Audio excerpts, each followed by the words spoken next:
Delighted to welcome our fitness columnist Micaela Whitworth in. As a lot of people, it seems to be, is it fair to call it a fad?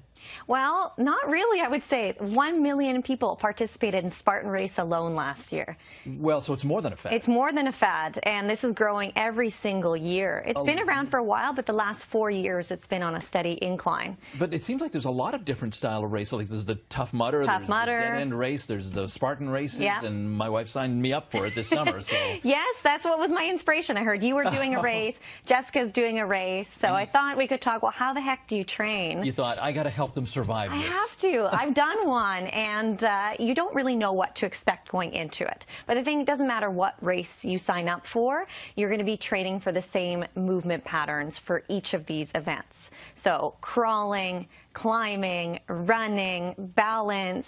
There's a lot of things that you need to factor in to something like this. Okay. So have you done any training yourself? Define training.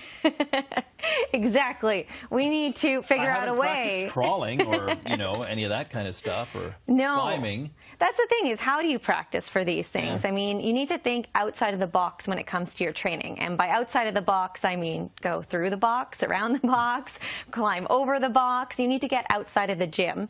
And the best way to do that is go to a park or find any sort of external environment and think, how am I going to be creative in making myself an obstacle course? Because I don't know what's going to happen at this race. You don't know what's going to happen, but we do know about these movement patterns that are going to happen.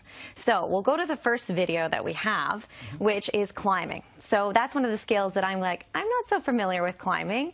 I don't know what to do. So there's combinations. So there's climbing and jumping. There's climbing and hanging. You're climbing upside down. So you need to start going outside and figuring out ways, you know, how am I going to climb this?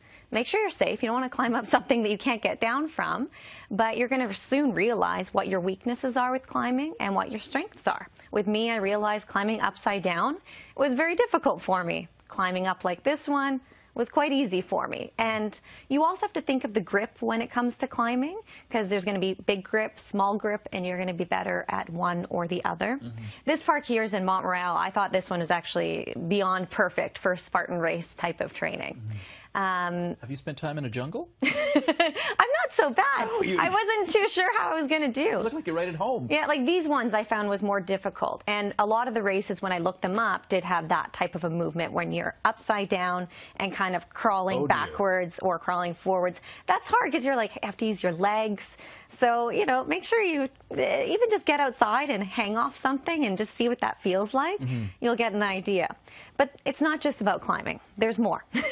So our second video, the crawling, agility training, and hopping over things. Okay. So the crawling one, I felt a little bit silly getting in the park and just going through the grass. And you're going to be crawling under barbed wire. You're going to crawl through tunnels. There's a lot of crawling.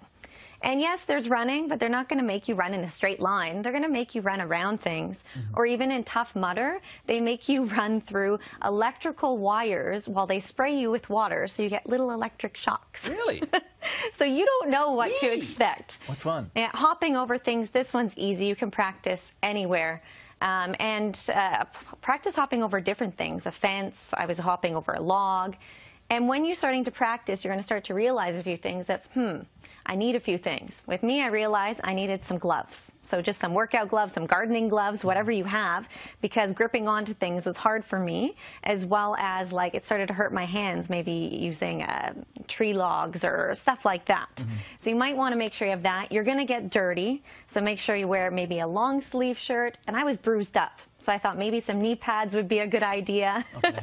And then you have to think, the third video is about combining those skills. So now you know how to crawl, you know how to jump, you know how to climb, but now you need to combine. So this is rolling and jumping.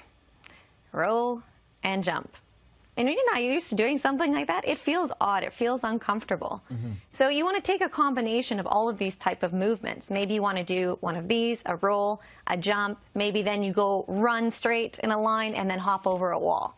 And that's the best you can do to really prepare yourself. Because like any sport, I mean, you don't get better at hockey by going to the gym and lifting a bunch of weights. It helps, but you need to practice. So do it. Yeah, and a lot of people have been saying, well, the weather's not so nice. I'm going, what do you think it's gonna be on race day? Yeah, they don't care. No, I crawled through mud that had ice in it under barbed wire that had electrical current in it when I did it. Wow. I was covered head to toe, so you have to get dirty. It's like Christmas. It is. Thank you. My goal isn't to win, obviously. It's just to survive. No, I think that's most people's goal, should be completion. Yeah, survive, that's all. Thank you very much for warning us.